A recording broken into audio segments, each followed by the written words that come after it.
അയ്യോ ആ പനയിലോട്ട് നോക്കിക്കേ.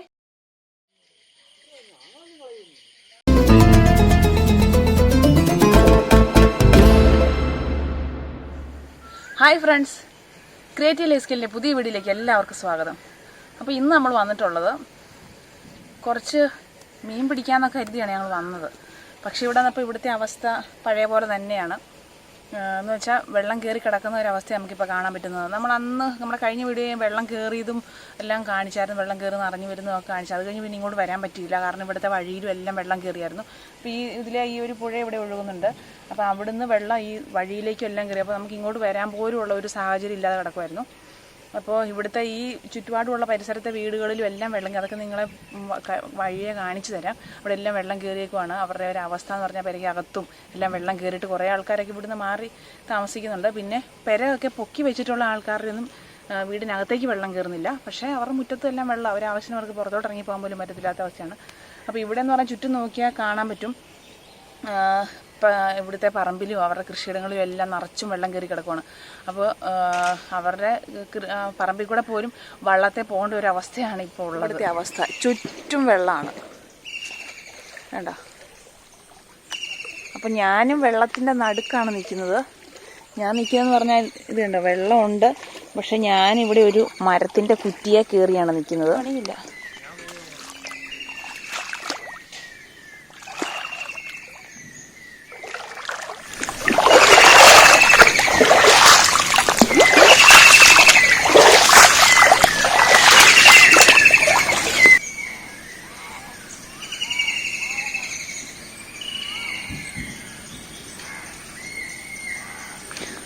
അപ്പോൾ ഇതാണ് ഇവിടുത്തെ ഒരവസ്ഥ എന്ന് പറയുന്നത്.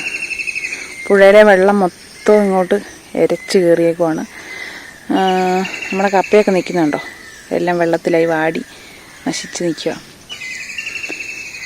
പക്ഷേ ഇതിനകത്തൊക്കെ മീനൊക്കെ ഇഷ്ടം പോലെ കയറിയിട്ടുണ്ട്. പക്ഷെ നമുക്കത് പിടിക്കാനൊന്നും പറ്റത്തില്ല. വെള്ളം ഇറങ്ങി കഴിയുമ്പോൾ ഇഷ്ടം പോലെ മീനൊക്കെ ഈ ചാലിലൊക്കെ ഉണ്ടായിരിക്കും. അപ്പോൾ ഇവിടുത്തെ ഒരു ഒഴുക്കെന്ന് പറഞ്ഞാൽ ഇതാണ് ഇവിടുത്തെ അവസ്ഥ. ഇപ്പോൾ ഇവിടെ ചൂണ്ടയിടാനൊന്നും പറ്റത്തില്ല, നല്ല ഒഴുക്കാണ്. ഇനിയിപ്പോൾ ഈ പറമ്പിലേക്ക് വെള്ളം ഇറങ്ങണമെങ്കിൽ ഒരു മാസമെങ്കിലും പിടിക്കും. അപ്പം അത്ര നാളും ഇവിടെ ഇങ്ങനെ വെള്ളം ഇങ്ങനെ കിടക്കും. അപ്പോൾ നമുക്കിങ്ങോട്ട് വരാനും ഇവിടുത്തെ നമ്മുടെ പറമ്പിലെ പണികളൊക്കെ ചെയ്യാനൊക്കെ ബുദ്ധിമുട്ടായിരിക്കും. അതുപോലെ തന്നെ ഇവിടെ എല്ലാം വീടുകളും ഈ പരിസരത്തൊക്കെ ഇഷ്ടംപോലെ വീടും ആൾക്കാരും ഒക്കെ താമസിക്കുന്നതാണ്. അപ്പോൾ അവർക്കൊക്കെയാണ് ഏറ്റവും വലിയ ബുദ്ധിമുട്ടെന്ന് പറയുന്നത്. അപ്പോൾ ഇവിടുത്തെ ഈ കൃഷികളും എല്ലാം ഇങ്ങനെ നശിച്ചു. അപ്പോൾ ഏറ്റവും കൂടുതൽ വാഴയും കപ്പയാണ് ഇവിടെ പോയേക്കുന്നത്. അപ്പോൾ അതാണ് വെള്ളം കയറി കുറച്ച് ദിവസം വെള്ളം കയറി കിടന്ന് ഏറ്റവും പെട്ടെന്ന് നശിച്ചു പോകുന്നത് വാഴയും കപ്പയൊക്കെയാണ്. അപ്പോൾ കൂടുതൽ ഈ പരിസരത്തുള്ള ആൾക്കാർ കൃഷി ചെയ്തേക്കുന്നത് അതാണ്. പിന്നെ ഉള്ളതെന്ന് പറഞ്ഞാൽ നെല്ലും അതുപോലെ തെങ്ങും ഒക്കെയാണ് കൃഷി ചെയ്യുന്നത്. പക്ഷെ അതൊന്നും അങ്ങനെ പെട്ടെന്ന് പോവുകയല്ല. അതുപോലെ തന്നെ നെല്ലിൻ്റെന്ന് പറഞ്ഞാൽ കൃഷി കഴിഞ്ഞ് കിടക്കുന്ന സമയമായതുകൊണ്ട് ഇപ്പം നെല്ലൊന്നുമില്ല. അപ്പോൾ നെല്ലൊക്കെ ഉള്ള സമയത്തും വെള്ളം കയറി പോയിട്ടൊക്കെ ഉണ്ട്. പക്ഷെ ഇപ്പം ഈ ഒരു സമയം എന്ന് പറഞ്ഞാൽ നേരത്തെയാണ് ഇച്ചിരി വെള്ളം കയറിയത്. അല്ലെങ്കിൽ ഒരു ജൂൺ ജൂലൈ മാസമൊക്കെ ആകുമ്പോഴത്തേക്കായിരുന്നു വെള്ളം കയറുന്നത്. മഴയൊക്കെ പെയ്യുമ്പോഴത്തേക്കായിരുന്നു വെള്ളം കയറുന്നത്. പക്ഷെ ഇപ്പോൾ എന്ന് പറഞ്ഞാൽ നേരത്തെ ഒരു മഴ വന്ന് വെള്ളം കയറി. അപ്പോൾ ഇവിടുത്തെ വീടും പരിസരവും ഒക്കെ ഇങ്ങനെ മുങ്ങി കിടക്കുവാണ്. അപ്പോൾ ഇച്ചിരി വെള്ളത്തിന് ഇറങ്ങിയിട്ടുണ്ട്. അതുകൊണ്ട് തന്നെ ഇവിടെ പെരയ്ക്കാത്ത വെള്ളമൊക്കെ ഇറങ്ങി. ഇപ്പം മുറ്റത്തൊക്കെയാണ് വെള്ളം നിൽക്കുന്നത്. അപ്പോൾ ഇവിടെ താമസിക്കുന്നവരൊക്കെ മാറിയിട്ടുണ്ട്. അപ്പം ചില വീട്ടുകാരൊന്നും എങ്ങോട്ട് മാറാനാല് അവരൊക്കെ അവരുടെ വീട്ടിൽ തന്നെ താമസിക്കുന്നവരുണ്ട്. വെള്ളത്തിനകത്തൊക്കെ തന്നെ താമസിക്കുന്നവരുണ്ട്. ഭയങ്കര ഒരു കഷ്ടമായ ഒരു ജീവിതമാണ് ഇവിടെ ഉള്ളവരുടെയൊക്കെ. അപ്പം ഇങ്ങനെ ഈ വെള്ളം കയറാനുള്ളൊരു മെയിൻ കാരണം എന്ന് പറഞ്ഞാൽ ഈ കായലിലോട്ടൊക്കെ വെള്ളം ഒഴുകി പോകാനുള്ള ആ ഒരു സ്പേസിൽ എക്കൽ വന്ന് അടിഞ്ഞിട്ട് അത് വൃത്തിയാക്കാതെ ഇങ്ങനെ അടിഞ്ഞിരിക്കും. അപ്പോൾ അത് വെള്ളം കായലിലോട്ട് ഒഴുകി പോകാതെ വരുന്ന സാഹചര്യത്തിൽ ഇങ്ങനെ വീടിലോട്ടും പറമ്പിലോട്ടും ഒക്കെ വെള്ളം ഇങ്ങനെ കയറും. അപ്പോൾ അതൊക്കെ വലിയൊരു ദുരിതത്തിലോട്ടാണ് നമ്മളെ നയിക്കുന്നത്. അപ്പോൾ ഇവിടെയൊക്കെ വീടുകളിലെ വെള്ളമൊന്നും ഇറങ്ങിയിട്ടില്ല. ചില വീടുകളിലെ മാത്രം വെള്ളം പെരയ്ക്കുള്ളിൽ നിന്ന് ഇറങ്ങി. പക്ഷേ മുറ്റത്തെല്ലാം വെള്ളമാണ്.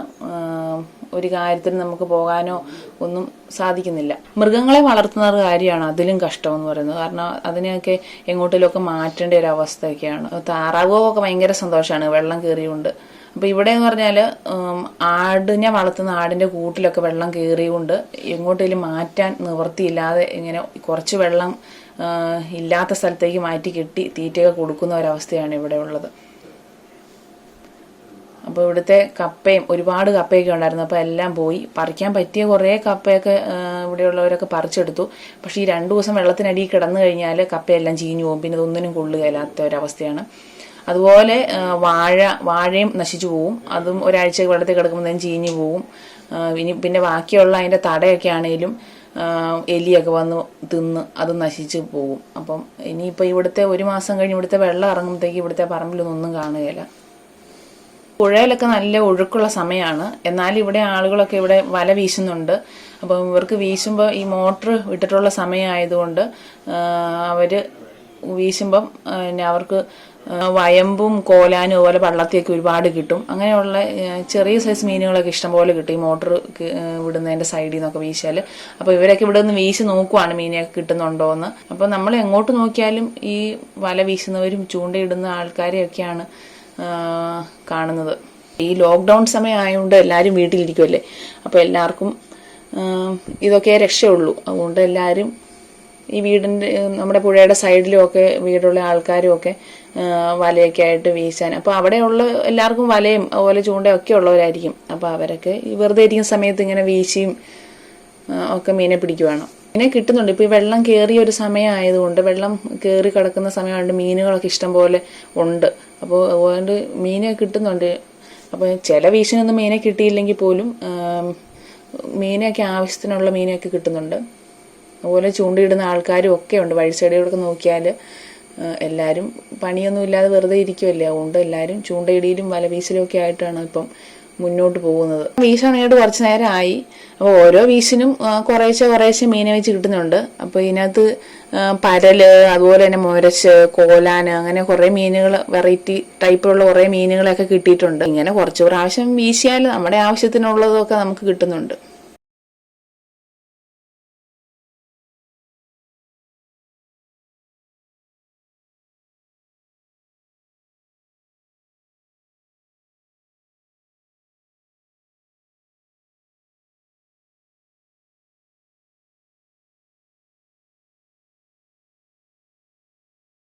അത് വീശിയപ്പം കിട്ടിയ ചെമ്പല്ലിയാണ് കേട്ടോ.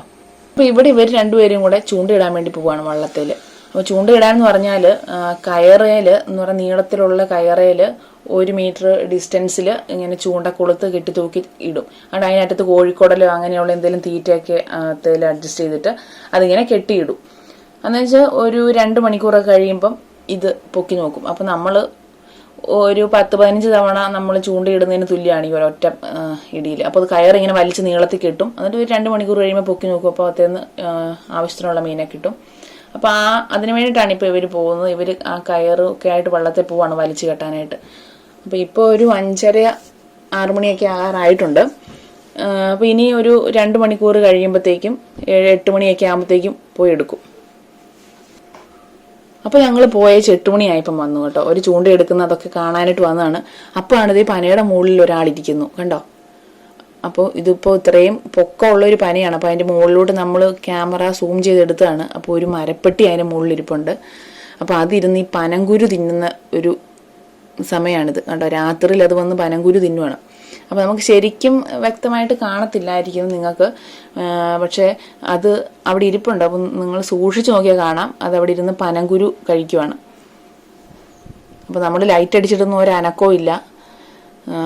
അപ്പോൾ അതവിടെ ഇരുന്ന് പനങ്കുരു തിന്നുകൊണ്ട് അവിടെ ഒന്നും അറിയാതെ ഇരിക്കുവാണ്. കണ്ടോ അതവിടെ ഇരിക്കുന്ന കണ്ടോ. അപ്പോൾ അതിന് വാലൊക്കെ നമുക്ക് സൂക്ഷിച്ച് നോക്കി. അപ്പോൾ നമ്മൾ ലൈറ്റ് അടിക്കുന്നതുകൊണ്ട് അതിനൊരു അസ്വസ്ഥതയുണ്ട്. അത് ചെറുതായിട്ടൊക്കെ അനങ്ങുന്നുണ്ട്. അപ്പോൾ അത് പോകാൻ തുടങ്ങുവാണ് കണ്ടോ. നമ്മൾ ലൈറ്റ് അടിച്ചുകൊണ്ടൊക്കെ വർത്താനം കേട്ടുകൊണ്ടൊക്കെ ആയിരിക്കും അത് പയ്യെ പോയി. അപ്പോൾ ഞങ്ങൾ 8 മണിയൊക്കെ ആകുമ്പോഴത്തേക്ക് വന്നതാണ്. ഈ ചൂണ്ട എടുക്കുന്ന ഒരു സീനൊക്കെ എടുക്കാനായിട്ട് വന്നതാണ്. അപ്പം അത് എടുക്കാനുള്ള സമയമായിട്ടില്ല. ഇത്തിരി കൂടെ കഴിയണം. അപ്പം ആ ഒരു സമയത്ത് കൊഞ്ച് ഉണ്ടോ എന്ന് നോക്കാനും കൊഞ്ചിന് തീറ്റയിടാനും ഒക്കെ ആയിട്ടാണ് ഇപ്പം പോകുന്നത്. അപ്പോൾ ഇത് കപ്പ ഉരച്ചെടുത്തേക്കുന്നതാണ്. പച്ചക്കപ്പ ഉരച്ചെടുത്താണ് ഇതിന് തീറ്റയിടുന്നത്. അപ്പോൾ ആ തീറ്റ ഇങ്ങനെ ഉരുട്ടി ഇങ്ങനെ ഇപ്പോൾ ഒഴുക്കുള്ളതുകൊണ്ട് ഈ ഒരു സമയത്ത് കൊഞ്ചൊക്കെ കയറി വരാൻ പാടാണ്. അപ്പോൾ ഒഴുക്കില്ലാത്ത ഒരു സമയത്തൊക്കെയാണ്. അപ്പോൾ കുറച്ചുകൂടെ കഴിയുമ്പോഴത്തേക്കും എന്ന് പറഞ്ഞാൽ ഒരു 1-2 ആഴ്ചയൊക്കെ കഴിയുമ്പോഴത്തേനും വെള്ളത്തിൻ്റെ ഒരു കുറവൊക്കെ വരുമ്പോഴത്തേനും കൊഞ്ചൊക്കെ വരും. ആ സമയത്ത് ഇഷ്ടംപോലെ കൊഞ്ച് കയറി വരുന്ന സമയമാണ്. അപ്പോൾ ഇപ്പോൾ നമ്മളിവിടെ ഉണ്ടോ എന്ന് നോക്കാൻ പോവാണ്, കൊഞ്ചുണ്ടോ എന്ന്. കപ്പയൊക്കെ ഉരുട്ടി ഈ പുഴയുടെ സൈഡിൽ കൂടെ ഇട്ടിട്ട് പോവുകയാണ്.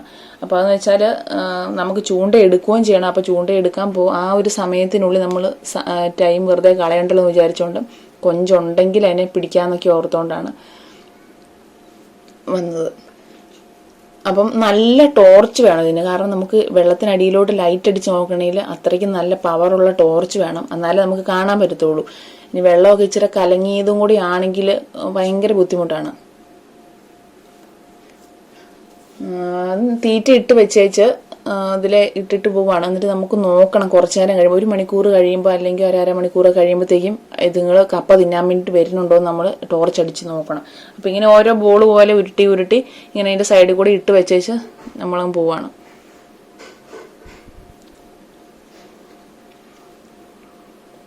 അപ്പോൾ കപ്പ ഇട്ടാലാണ് കൊഞ്ചിന് ഏറ്റവും കൂടുതൽ ഇഷ്ടമുള്ള തീറ്റ. അപ്പം സാധാരണയായിട്ട് ഈ കൊഞ്ച് കുത്താൻ പോകുന്നവരൊക്കെ ഇതുപോലെ കപ്പ ഉരുട്ടി ഇട്ടിട്ടാണ് കൊഞ്ചിനെ പിടിക്കാനായിട്ട് പോകുന്നത്.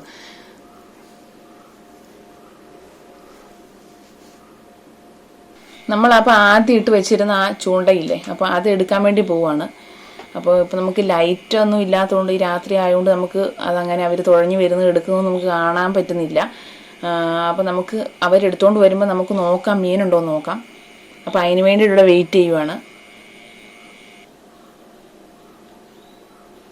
അപ്പം വള്ളം ഇനി അടുത്ത് വന്നു. അപ്പം നമുക്ക് അവർക്ക് കിട്ടിയ മീനെയൊക്കെ നമുക്കൊന്ന് കാണാം.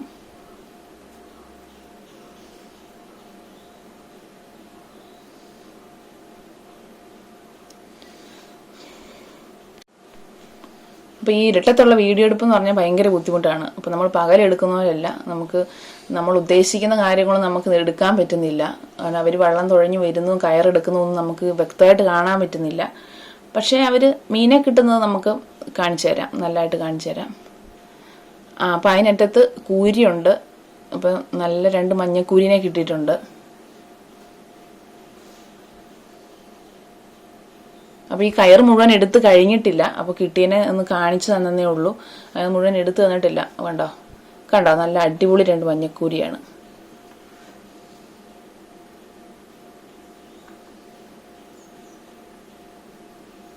അടിപൊളി. അപ്പോൾ അവർ കൊഞ്ചുണ്ടോ നോക്കി വരുന്നുണ്ട്. പക്ഷെ കൊഞ്ചൊന്നും കയറി വന്നിട്ടില്ല. അതുപോലെ തെള്ളിയും ചെറിയ ചെമ്മീനും ഒക്കെ വന്നിട്ടുള്ളൂ. അപ്പോൾ നമ്മൾ വരും ദിവസങ്ങളിൽ നമ്മൾ തീർച്ചയായിട്ടും നമ്മൾ ഈ കൊഞ്ച് ഊതുന്നതിൻ്റെ വീഡിയോ നമ്മൾ അപ്ലോഡ് ചെയ്യുന്നതായിരിക്കും. അപ്പോൾ വീഡിയോ ഒക്കെ നിങ്ങൾക്ക് ഇഷ്ടമായെന്ന് വിചാരിക്കുന്നു. അപ്പോൾ നിങ്ങൾ ലൈക്ക് ചെയ്യുക, ഷെയർ ചെയ്യുക, നമ്മുടെ ചാനൽ ആദ്യമായിട്ട് കാണുന്നവരുണ്ടെങ്കിൽ സബ്സ്ക്രൈബ് ചെയ്യുക. അപ്പോൾ നമുക്ക് അടുത്തൊരു വീഡിയോ ഉണ്ട്, നമുക്ക് വീണ്ടും കാണാം. ബൈ.